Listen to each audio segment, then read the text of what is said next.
Welcome to Tantrum House Studio D. I'm Kevin Delp. And I'm Melissa Delp. Today we're looking at Roundhouse.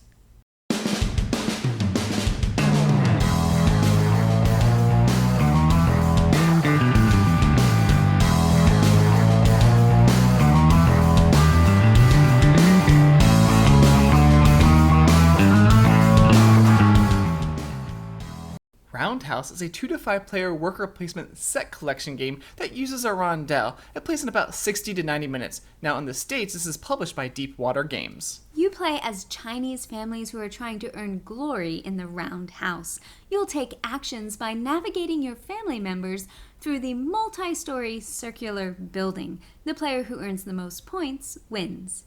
The components include a game board, ancestral stand, player boards, pawns, tiles, cards, tokens, resources, and coins. Players receive a player board and set it up with assistant tokens, a random order card, and starting items. To set up the game board, you'll place pirate tokens and amulet tokens in their designated areas. You'll also randomly place room tiles in the round house.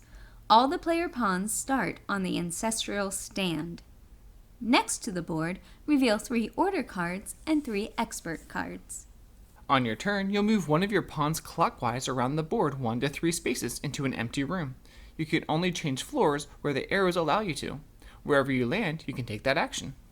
There are a lot of different actions on the board, like recruiting more assistants, moving your assistants to the towns or to chairs on the board, or gaining expert cards, resources, or pirate tokens. You can also turn in your resources or coins on different spaces to get points, coins, and other actions. When your pawn reaches the ancestral stand, you have to stop there and worship.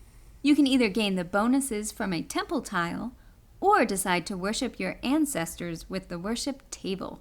You can get some major points here. You move your assistants from one town to the table. Starting in the top left, you connect them orthogonally. The space you end on determines how many points you score and what benefits you receive. Things like resources and amulets. That final assistant is then flipped over and stays on the board. When you use the worship table again, that assistant can be part of your chain to connect to a better reward.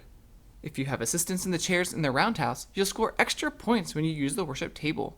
These assistants will also let you take an extra action when you use the room connected to the chair, but you'll have to return that assistant to your supply. As you move up this score track, you'll pass icons that activate bonuses.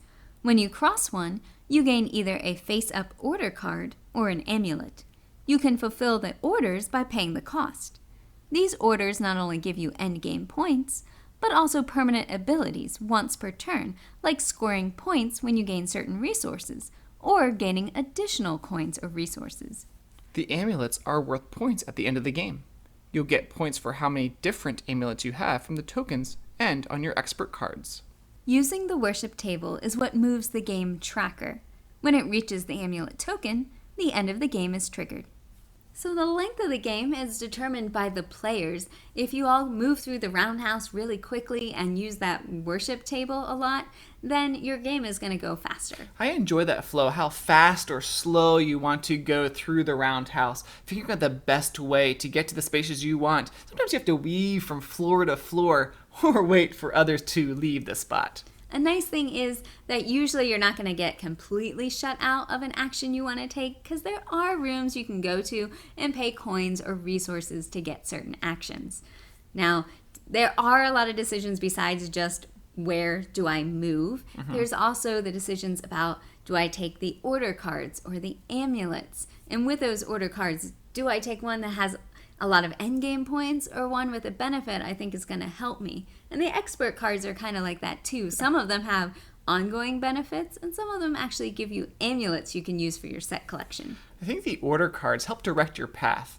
If you have something that gives you benefits for picking up blue resources, then you probably want to go after something that gives you blue resources. Round houses are real dwellings in China. It's a rural house unique to the Hakka people. That theme comes through on the board with the large circular house, even with the different levels.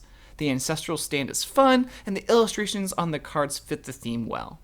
When we first opened the box and put the things out on the table, it was a little intimidating. There's a lot of icons on the board and things going on.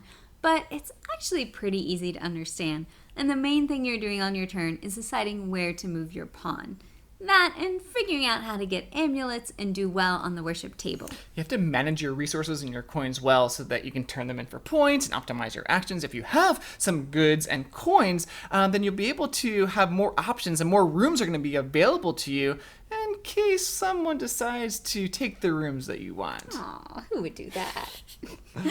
I would put this game into the medium complexity category. You do have multiple options of how to score some points here and there, but it is pretty clear what you need to do to get those major points. So if you enjoy worker placement games and looking for something with a little bit more meat, more than just like a Lords of Waterdeep, then check out Roundhouse from Deepwater Games.